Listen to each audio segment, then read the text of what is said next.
दोस्तों आपने फॉर्मवर्क के बारे में तो यहाँ पर ज़रूर सुना होगा और देखा भी होगा और आपने यहाँ पर दो तरीके के फॉर्मवर्क तो ज़रूर देखे होंगे।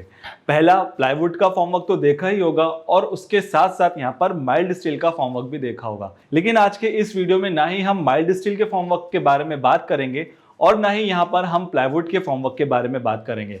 दोस्तों आज के इस वीडियो में हम बहुत ही इंपॉर्टेंट फॉर्मवर्क के बारे में बात करने वाले हैं जो कि एक नई टेक्नोलॉजी का फॉर्मवर्क है।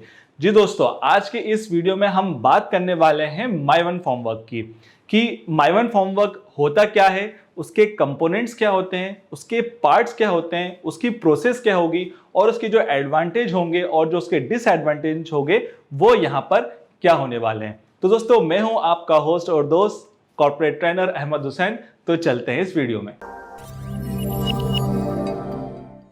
दोस्तों सबसे पहले हम जानते हैं कि जो हमारा माइवन फॉर्मवर्क होता है वो बेसिकली क्या होता है। दोस्तों माइवन फॉर्मवर्क बेसिकली एक यहाँ पर हमारा एल्यूमिनियम बेस्ड फॉर्मवर्क है जो कि एक यूरोपियन कंट्री के अंदर डिस्कवर हुआ था। यानी कि हम प्रिसाइसली बात करें तो एक मलेशियन कंस्ट्रक्शन कंपनी थी जिसका नाम यहाँ पर माइवन कंपनी था, जो कि 1990 के अंदर उसने ये फॉर्मवर्क डिस्कवर करी थी। उस कंपनी का नाम माइवन था, इस वजह से इस एल्यूमिनियम फॉर्मवर्क का नाम भी यहाँ पर माइवन पड़ गया। तो माइवन टेक्नोलॉजी बेसिकली अडॉप्ट करी जाती है यहाँ पर लार्ज कंस्ट्रक्शन के लिए और उसके अंदर जो हमारी ब्रिक्स का यूज होता है वो बेसिकली यहाँ पर टोटली एलिमिनेट हो जाता है। यानी इसके अंदर जब हम ब्रिक्स यूज यहाँ पर हम बिल्कुल भी यहाँ पर नहीं करते हैं और उसमें जितने भी कंपोनेंट्स होते हैं, चाहे वो हमारी बीम्स हो, स्लैब्स हो, स्टेयरकेस हो या जितने भी यहाँ पर हमारे आरसीसी के कंपोनेंट्स होते हैं वो सब हमारे कंक्रीट के बनाए जाते हैं और इसी की वजह से जो हमारी बिल्डिंग की जो कॉस्ट होती है और जो क्वालिटी होती है वो यहाँ पर काफी ज्यादा इंक्रीज हो जाती है। दोस्तों आप जानते हैं कि इंडिया में जो माइवन टेक्नोलॉजी है वो कब और किसने यहाँ पर यूज किया। दोस्तों जो L&T है जो कि एक बहुत ही ज्यादा मशहूर कंस्ट्रक्शन कंपनी है जो कि आप जानते होंगे, बिल्कुल जानते होंगे, जिसका नाम हम यहाँ पर लार्सन एंड टोब्रो के नाम से भी जानते हैं। तो L&T ने सबसे पहली बार इंडिया के अंदर 2003 में माइवन टेक्नोलॉजी का यूज किया जो कि low rise and high rise building के दोनों के लिए यहाँ पर प्रोजेक्ट बनाए गए थे। अब ये प्रोजेक्ट हमारे मुंबई में बनाए गए थे, दिल्ली में बनाए गए थे। साउथ इंडिया में बात करें तो इस प्रोजेक्ट्स को यहाँ पर हमने बेंगलुरु के अंदर यहाँ पर माइवन टेक्नोलॉजी ने L&T ने सबसे पहले यहाँ पर काम किया था। दोस्तों अब बात करते हैं इसके कंपोनेंट्स के बारे में। दोस्तों इसके अंदर 4 टाइप्स के यहाँ पर कंपोनेंट्स होते हैं। सबसे पहले अगर हम कंपोनेंट्स की बात करें तो सबसे पहले दोस्तों यहाँ पर आता है हमारा वॉल कंपोनेंट, सेकंड आता है बीम कंपोनेंट्स होते हैं, थर्ड डेक कंपोनेंट्स होते हैं और फोर्थ कंपोनेंट्स की अगर हम बात करें तो वो हमारा कैटेगराइज होता है यहाँ पर अदर कंपोनेंट्स में। दोस्तों सबसे पहले चलते हैं हम वॉल कंपोनेंट्स में। तो दोस्तों अगर हम सबसे पहले यहाँ पर वॉल कंपोनेंट्स की बात करें तो इसके अंदर हमारा रॉकर आता है, किकर आता है, स्टब पिन आता है और यहाँ पर हमारे वॉल फॉर्म पैनल्स यहाँ पर आते हैं। दोस्तों सबसे पहले हम बात करते हैं यहाँ पर रॉकर की, जो कि एक एल शेप पैनल है जिसके अंदर हमारे छोटे छोटे से होल्स होते हैं जिसमें जो हमारा स्टब पिन को यहाँ पर इंसर्ट करके वॉल फॉर्म पैनल को यहाँ पर सपोर्ट करा जा सकता है। अब दूसरी हम बात करते हैं दोस्तों यहाँ पर किकर की, जो कि एक्ट करता है एज अ लेग सपोर्ट, जो कि हमें यहाँ पर एक बेस प्रोवाइड करता है, जो कि यहाँ पर हमें 50 mm का बेस प्रोवाइड करता है जिसके ऊपर यहाँ पर हमारे वॉल फॉर्म पैनल को प्लेस करते हैं, यानी कि उसके ऊपर हम उसको इजीली खड़ा कर सकते हैं। अब जो थर्ड होता है दोस्तों उसको हम स्टब पिन कहते हैं, जो कि बेसिकली हमारे 2 वॉल फॉर्म पैनल को यहाँ पर वो कनेक्ट करने के लिए यहाँ पर होता है। और दोस्तों अगर यहाँ पर हम जो वॉल फॉर्म पैनल का साइज होता है अगर हम उसकी बात करें तो इसके अलग अलग साइज होते हैं, जैसे कि 650 mm बाय 2 मीटर 50 का और 350 mm बाय 2 मीटर 50 का। दोस्तों नेक्स्ट बात करते हैं हम अपने बीम कंपोनेंट्स के बारे में। तो बीम कंपोनेंट्स में सबसे पहले हमारा आता है बीम साइड पैनल आता है, सेकंड प्रॉप हेड होता है, थर्ड और यहाँ पर हमारा बीम सॉफ्ट पैनल भी यहाँ पर हमें होता है। तो दोस्तों सबसे पहले हम बात करते हैं बीम साइड पैनल की। तो यहाँ पर जो बीम साइड पैनल होता है वो यहाँ पर दोनों तरफ लगाया जाता है, यानी कि आउटर साइड में भी लगाया जाता है और यहाँ पर इनर साइड में भी यहाँ पर हम उसको लगाते हैं। अगर हम आउटर साइड की बात करें तो इसका जो साइज होता है वो बेसिकली हमारा 450 mm बाय 950 mm का होता है, और वहीं अगर हम इसकी इनर साइड की बात करें तो जो इसका साइज है वो हमारा 450 बाय 850 mm का भी होता है। दोस्तों सेकंड आता है यहाँ पर प्रॉप हेड। दोस्तों अगर हम यहाँ पर प्रॉप हेड की बात करें तो वो बेसिकली हमारे बीम के नीचे लगाया जाता है, ताकि जो हमारा बीम है और जो स्लैब है उसको अच्छी तरीके से यहाँ पर हम उसको सपोर्ट दे सके। दोस्तों थर्ड आता है हमारा बीम सॉफेट। बीम सॉफेट पैनल एक बेसिकली एक हमारा रेक्टेंगुलर स्ट्रक्चर होता है जो कि हमारे बीम के बेस में लगाया जाता है, ताकि जो हमारा आउटर और जो इंटरनल जो पैनल होता है उसको वो इजीली यहां पर वो सपोर्ट कर सके। दोस्तों थर्ड आता है हमारा डेक कंपोनेंट। सबसे पहले इसके अंदर हमारे डेक पैनल होता है, डेक प्रॉप होता है, और यहां पर हमारा प्रॉप लेंथ भी यहां पर होता है।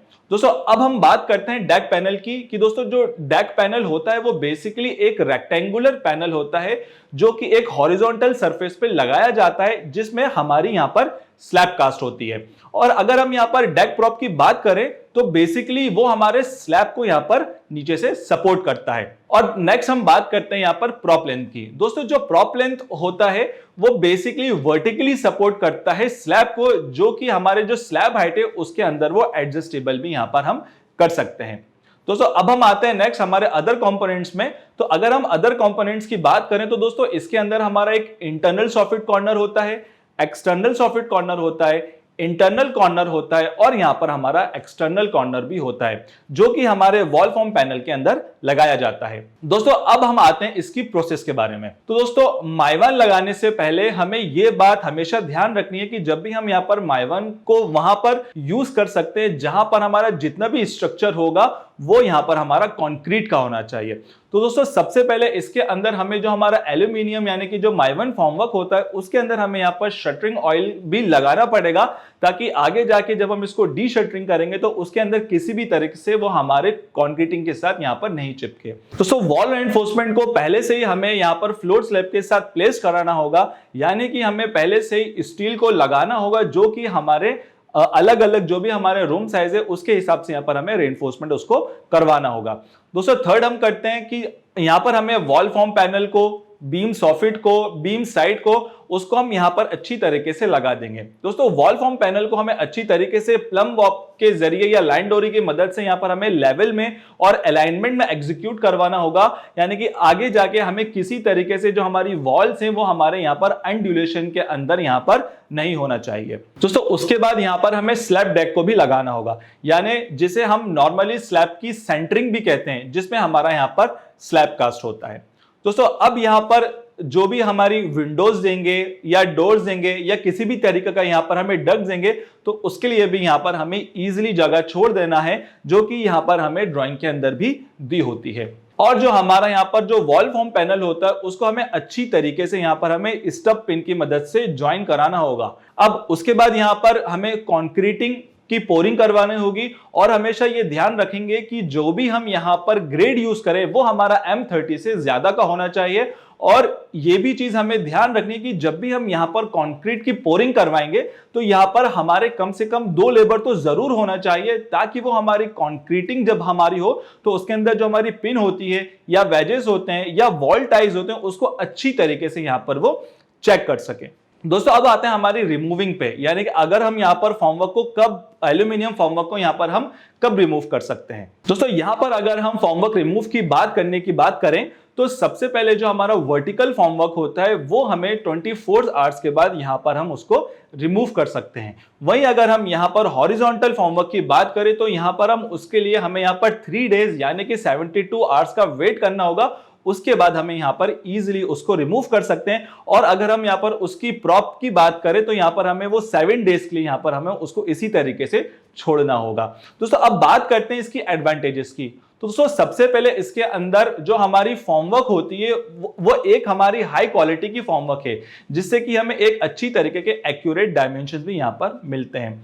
दोस्तों सेकंड एडवांटेज की अगर हम बात करें तो जब हम फॉर्मवर्क को रिमूव करते हैं तो इसकी जो कंक्रीट की जो फिनिश होती है वो बहुत ही ज्यादा अच्छी मिलती है, जिसकी वजह से जो हम आगे जाके हमें जो प्लास्टर करना होता है उसकी हमें यहाँ पर जरूरत नहीं पड़ती है, और यहाँ पर हम डायरेक्ट पुट्टी मारकर और यहाँ पर हम डायरेक्ट को पेंट को अप्लाई कर सकते हैं। दोस्तों थर्ड आते हैं इसके अंदर जो हमारी दोस्तों जो लेबर होती है उसकी जो रिक्वायरमेंट होती है वो यहाँ पर ज्यादा काफी कम हो जाती है। और इसी के साथ साथ यहाँ पर जो हमारे जॉइंट्स आते हैं वो यहाँ पर बिल्कुल खत्म हो जाते हैं, क्योंकि यहाँ पर जो हमारी पूरी वॉल है वो हमारी यहाँ पर आरसीसी की बनी होती है, और अगर यहाँ पर हम ब्रिक वॉल से वर्क करवाते तो उसमें काफी ज्यादा यहाँ पर जॉइंट्स आते हैं और यहाँ पर सीपेज की भी यहाँ पर हमें डर रहता है। और उसी के साथ साथ अगर हम इसकी मेंटेनेंस की बात करें तो यहाँ पर जो हमारी मेंटेनेंस है वो बिल्कुल ना के बराबर होता है, जिसकी वजह से जो हमारा फ्लैट की रीसेल वैल्यू है वो यहाँ पर बिल्कुल भी इफेक्ट नहीं होती है दोस्तों। और सबसे इंपॉर्टेंट इसका एडवांटेज ये है कि जब भी हम यहाँ पर माइवन फॉर्मवर्क के अंदर